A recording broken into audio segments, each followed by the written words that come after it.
What's up, Tad? Not much, man. So tonight we're going to go to Priest McCormick's house and throw rags over his carriage. You going to come do it? Yeah, of course. Hey, who are these? This is my son and daughter. He said, Papa. My mom made me adopt them instead of having some cats, you know? Well, ditch them, because we got to do this tonight soon. So Hold on. First, let me clean their litter box. All right, come on, guys. Sorry, we made a poopsie, Papa. No, it's okay. That's what I have it there for. Hey, man, I thought you were cool, but I was wrong about you. You're out. You can join us, Papa. Do you want to become and conjoin? I don't know. Now that I'm a dad, all my friends just think I'm some yee-yee boy.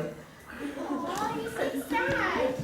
At that moment, the cats arrived in the litter box world and found the boy.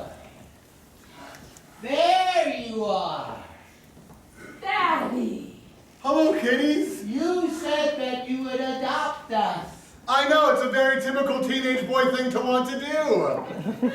but you abandoned us. I'm sorry, I now have 2 children. Hi. I heard that some cool friends of yours were going out pranking tonight. I know. I have an idea. Why Why? don't you cats watch the kiddos and I'll go throw rags on old Priest Johnson's carriage with Tad. Oh my God. That's going to be like so amazing. Okay? Just pretend like you're me. If my stepdad knocks on the door, he's a total loser. Don't worry about it. Just speak in a really high, cool voice like I would. Low, cool voice like I would. Oh, don't worry. Your new friends will be totally safe with us. And with that, the typical teenage boy went ragging with his friends. The precocious young kids immediately tied the cats' tails together. But they hadn't Cody, oh, your door's locked. I appreciate your space. I'll come back later. No. We finally have our own kids. Yay.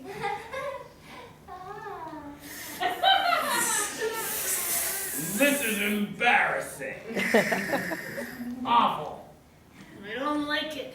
I can untie the knot. On the count of 3, we attack. 1, 2. Come on, Randy, try again. At once the cats brought the children down and began to devour them just as... Cody, I heard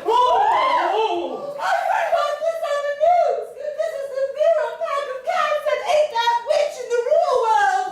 I think she was a distant aunt of mine. Oh no, we are your son. Yes.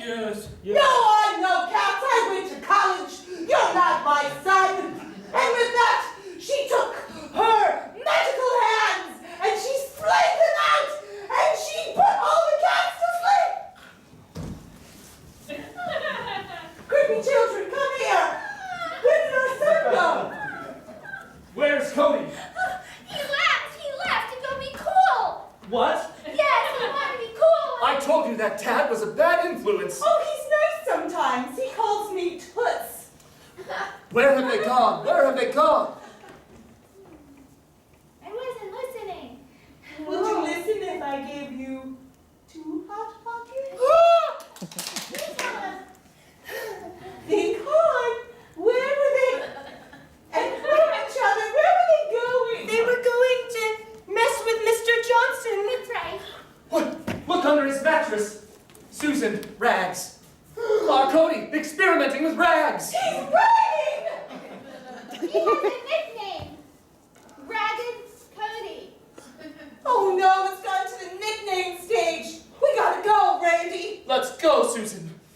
And with their best anti-rag gear, which included goggles and sandpaper, they ran off.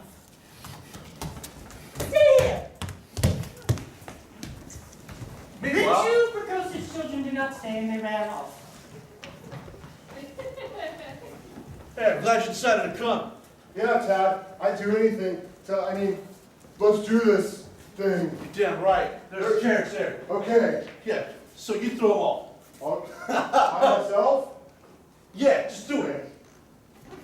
I hope Mr. Johnson doesn't find out. As Cody was about to throw the rag, suddenly, Now hold it right there, young man. we know that you are better than a ragamuffin. Maybe it's not cats that you need. Maybe it's not creepy children who have a weird desire to rub on each other and eat weird amounts of Hot Pockets. Maybe it's a father that you should adopt into your life. Dad, I think you better be running along now. I called your mother and you're scrubbing toilets. Ah! See you later, Miss Toots. Cody, come here. Let's have a talk, man to man. Sit with me on the wheel of this carriage. You know, Cody, I didn't always used to be a nerdy stepdad. That's true. Maybe you learned that once you have to adopt a kid, suddenly you start to seem a little less cool. You do seem pretty uncool. You know, in college, I got pretty heavy into ragging myself. What? It's true. Fell in with the wrong crowd. Before I knew it, we were dipping those rags in gasoline and WD-40, throwing them on things, including our faces, and breathing deeply into the night. Well, before I knew it, I wound up in juvenile hall. That's when I met a caseworker. That's me, son. That doesn't seem entirely appropriate, Mom. Love is love. A case-working intern. We were of similar age. She changed my life. I was a little nervous because she already had a son. That was you. A son that I hoped one day would come to accept me as a papa. Now, I realize now I should have been nicer to you, Randy. It's not like my dad's stuck around. He tried to cast that spell on Mom, and she got those magical hands and blew him into smithereens. Best thing I ever done, And besides having you. And they are magical hands. Randy, come on. Sorry. Listen. I'm sorry, Mom. I just want to fit in. I'm a typical teenage boy after all, and community's a big reason that drives me to do bad things. You know, I don't feel like I fit in with you guys because you're old and can't possibly have felt the feelings that I'm currently feeling now. But don't you hear us? We did, son. We do. So, you know what? Why don't we rag the minister's house together as a family? Should we huff some gasoline too? Like the good old days? Why not? Okay. And you know what? We've all learned a valuable lesson tonight. I think you're ready for those cats. Yeah. Suddenly, the cats woke up, and all of them surrounded the boy. It's not quite 10, son, but it's enough. It's a lot, yes. It does seem like a lot of cats. I love them all. This one's name is Mittens. Aw. This one is Boots. This one is Sandals. Are you sensing a theme here? This one is Gloves, Hand and Feet. Oh, curveball. Yep. Do you know what this one's name is? Jockstrap! No, Espadrille. Espadrille's my favorite. Are we ready to rag this house, son? Let's do it. Meanwhile, back at the sandbox to the real world, the creepy conjoined twins emerged.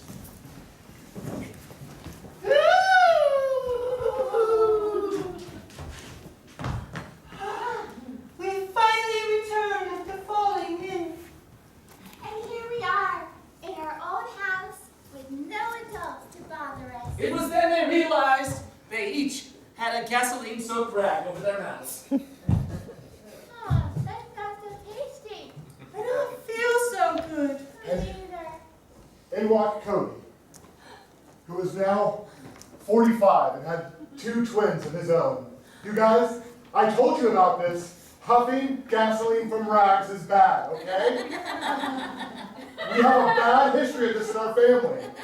You're genetically coded towards addiction to rag huffing, okay? I told you guys about this. Don't do it anymore. How could you ever feel like we feel? Trust me, I did. Just ask your grandpa Randy. Bring it in, guys. I love you. I love you. Did you guys feed the cats? Yes. Good. Yeah. You're the best. The end.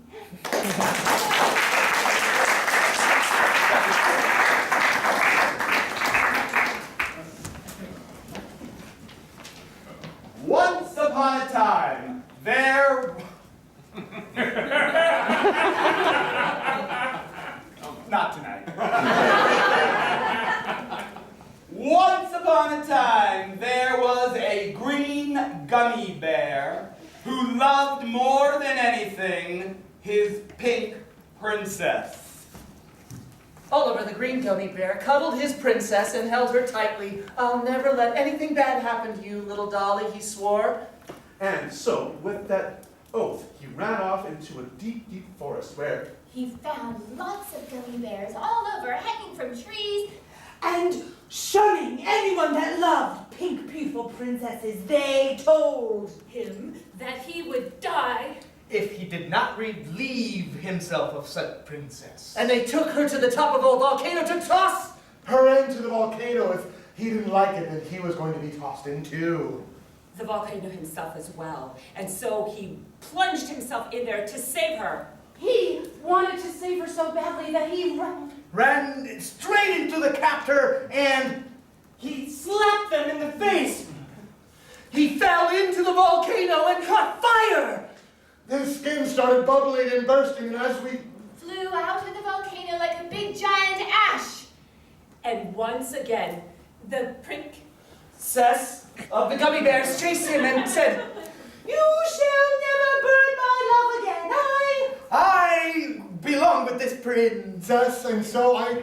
We'll be with him Forever. and he and the princess got married. And they lived happily. ever after. The end.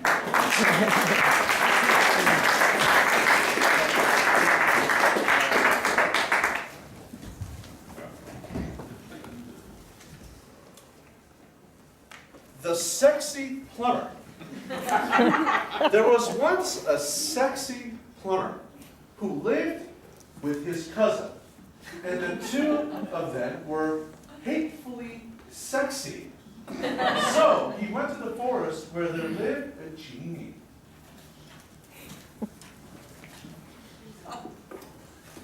I am the genie of the forest. You two are sexy. Hey, I've never seen a genie like this before, huh? I have lived in this forest for eons upon eons upon eons. How lucky are we come upon a genie, eh? 3 wishes, we get 3 wishes, don't we? Well, I want the first 2. I get the first 2, you get the third. Yes, you may have your wishes, but I warn you, wish carefully. For once a wish is wished, it cannot be unwished. I wish to never age and remain beautifully sexy forever. Is that your final answer? Yes. And at once the genie cast his spell on her and turned her into a crystal statue, never to age and always be beautiful and sexy forever. Well, I wish to be... Yeah! Did you learn your lesson? Yeah, that's her wish. I got a better wish. My wish won't fail. Make your wish. I wish to be stronger than any man in this world, so I can fight him off and have all the women. And so the genie cast his spell and turned the sexy man into a raging bull.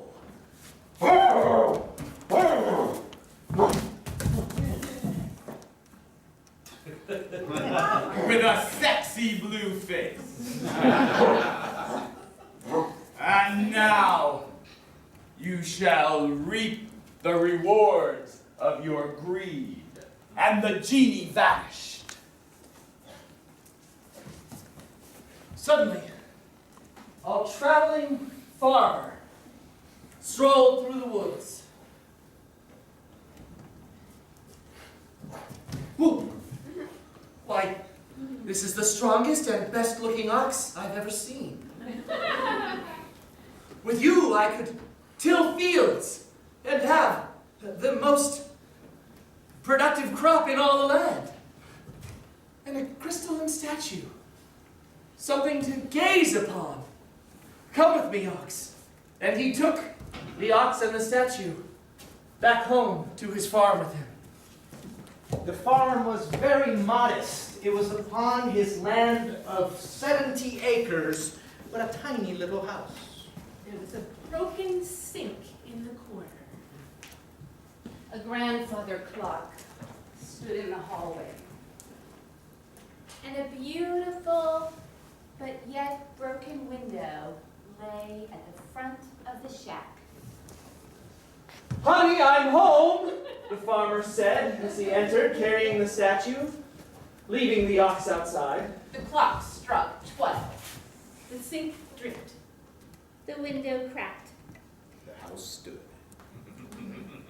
You came home! Good! What'd you bring? Well, I found the most amazing things in the woods. Was it food? 'Cause we need that.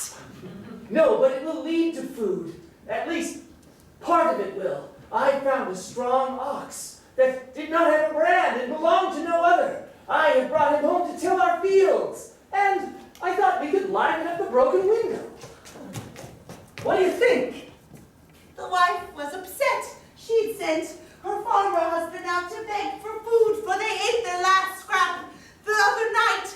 While the bull was great, it wouldn't help them now. She was angry.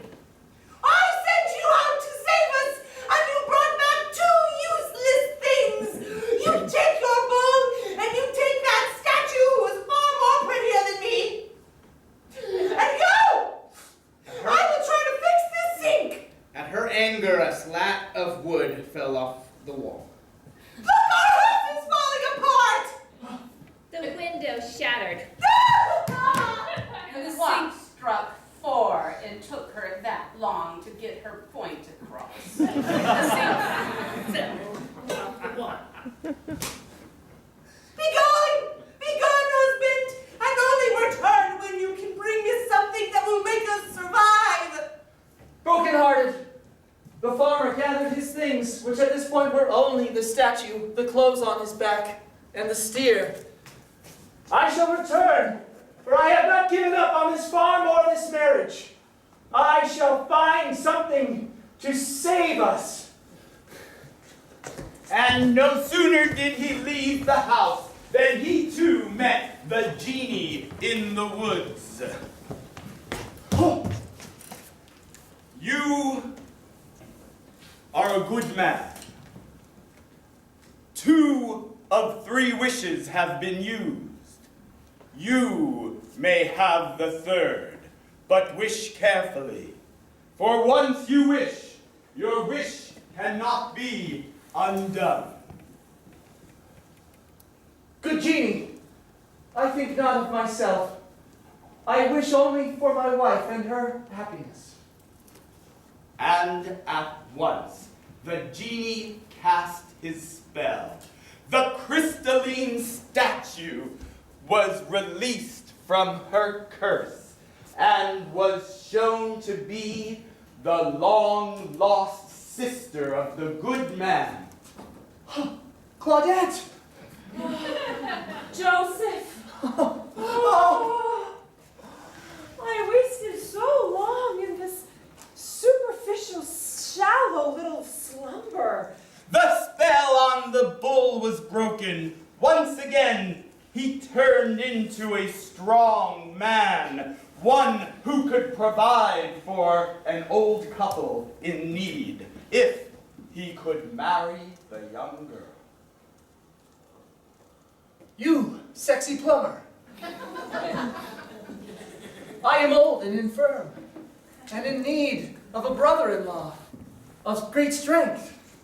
Would you return with me and my sister to my broken-down farm and help run things? I will be of service. Damn, you're sexy. Then let us go. The genie whisked them back to their home. Standing alone in her broken home, literally and figuratively, the old woman cried. My wife! My husband, you have returned! I have. And I brought the solution to our most immediate needs.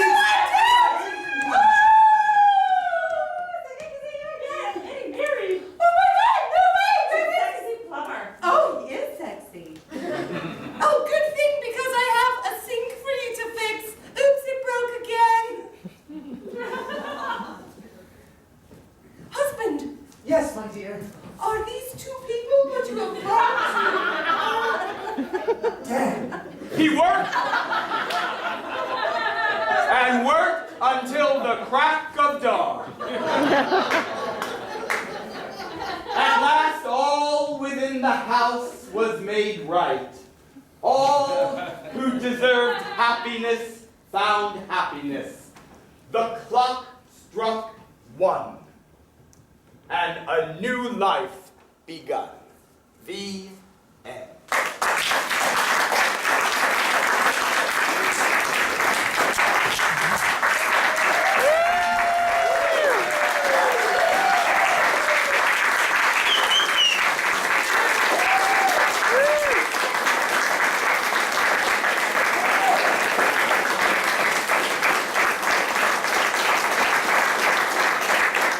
Ladies and gentlemen, thank you so much. My name is Ken Adams. I'm the Artistic Director of Synergy Theater. You have been an awesome audience. Thank you so much for being here. I'm going to make 2 announcements and then I will let you go. Number 1, we have a couple of more shows tomorrow night and Sunday afternoon. All new stories, all new suggestion cards. Come back, see the show again, or tell your friends about it. If you think they'll have fun, please send them down. We'd love to have great big houses for our final 2 shows. Also, our next show in August is Spontaneous Farce, a door-slamming, improvised romp. It's going to be great fun, and you just might be able to see it for free. On your way out on that black table over there, we have our mailing list cards and audience survey cards. If you are kind enough to fill that out for us, give us your email address. We will put you on our email list, and we will enter you in our raffle, and 3 couples from this audience will win free tickets to our show, Improvised Farce. Please give us your mailing address. We'd love to keep in touch with you and let you know what we're up to. If